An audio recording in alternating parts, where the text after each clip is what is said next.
speech, which is 6 things happy people do.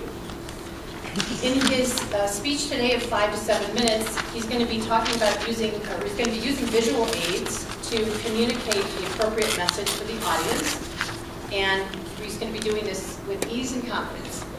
His comment and summary of his talk today is that we all want to be happy. Serious research on happiness has revealed that there are 12 specific ideas in which happy people engage. So today, John is going to explain 6 of those points, as well as other highlights from the happiness research field. This is a rework of an earlier speech. John is incorporating the feedback received on that earlier speech as a way of improving today. So he is working on Competent Communicator speech number 8, Get Comfortable with Visual Aids. John?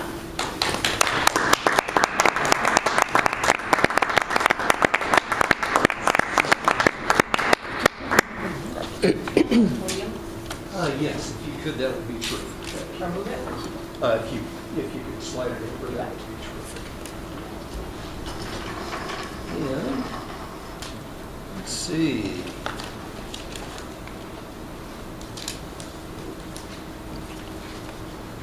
There we are.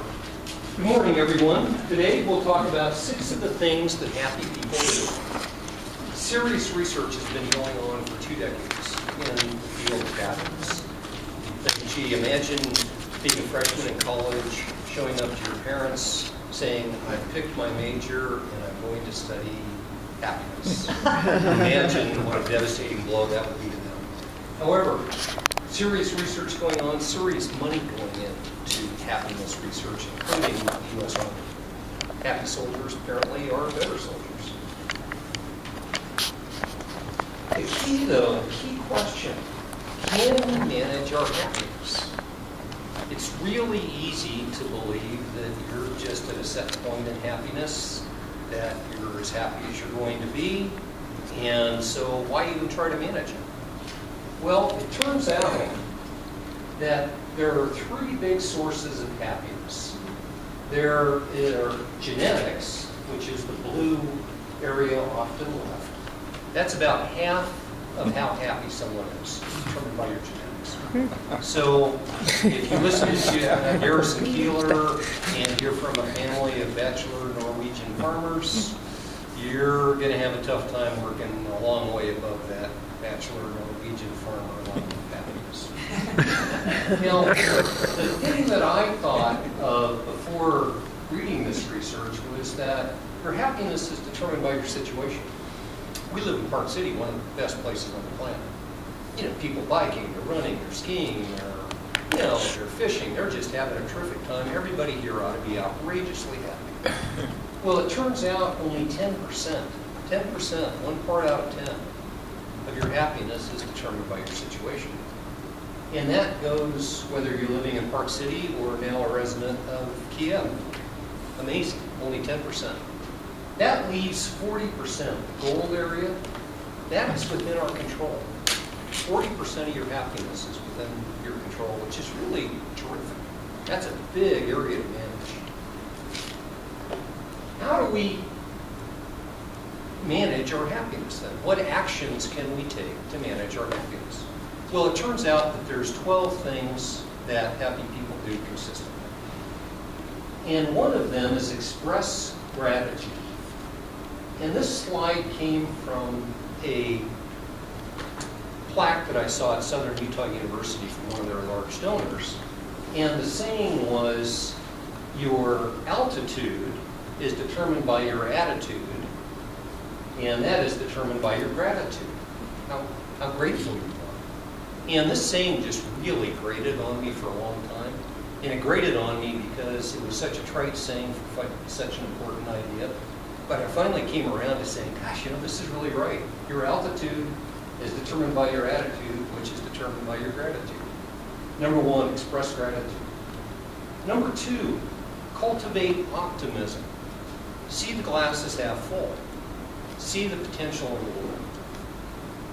Oscar Wilde said, we are all in the gutter, but some of us are looking at the stars. It's possible to look at the stars even when you're in Kiev and the city's burning. And the results lately kind of prove that maybe the optimists in Kiev had something going. 3, dumb yourself down.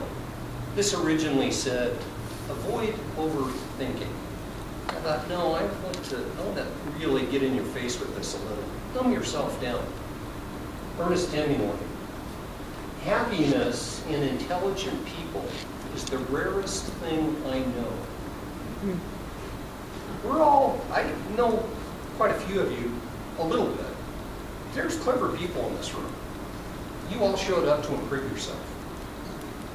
Heather is improving herself. She's identified an opportunity she's working on. We tend to overthink. We think a lot. Thinking's fun. Let's think a little less. Dumb yourself down. Be kind. Plato. Be kind, for everyone you meet is fighting a harder battle. I don't know if you know your neighbors very well. I know a selection of my neighbors pretty well. It's amazing walking down the street and saying, who would I trade places with? And the answer is nobody. Boy, they all have got a real set of challenges, and I'm sure glad they're having the challenges. The other amazing thing about being kind is it's a triple play. First, you feel better for being kind. Of course, the person you're helping feels better because you're doing something nice for them. And third, anyone who sees the act of kindness feels better. So it's actually a viral sort of thing. Point 5, construct relationships. Let us be grateful to the people who make us happy. They are the charming gardeners who make our souls blossom. We all have the ability to be a charming gardener. What a phrase, what a wonderful phrase. Be a charming gardener and help someone blossom. Point 6, have a solid coping strategy. Mike Tyson, everybody has a plan before they get punched in the face. So we're talking about positive things here. You know, everything's good, the glass is half empty. Well, guess what? We're all going to get punched in the face. So have, hopefully not literally, of course, but today everyone is going to have some sort of setback. Have a plan to cope with that. We know it's going to happen. It happens every day. Have a plan. So there are actually 12 things. Stay tuned. My next speech will cover the next 6 items. But in the meantime, let's summarize. First 6 ideas: express gratitude, cultivate optimism, dumb yourself down, be kind, construct relationships, and have a coping strategy. I'd encourage everyone to pick one of those today. Just one. 6 is too many. Just pick a big idea that you want to work on, one thing to do today. And I think you might find yourself being happier. And close the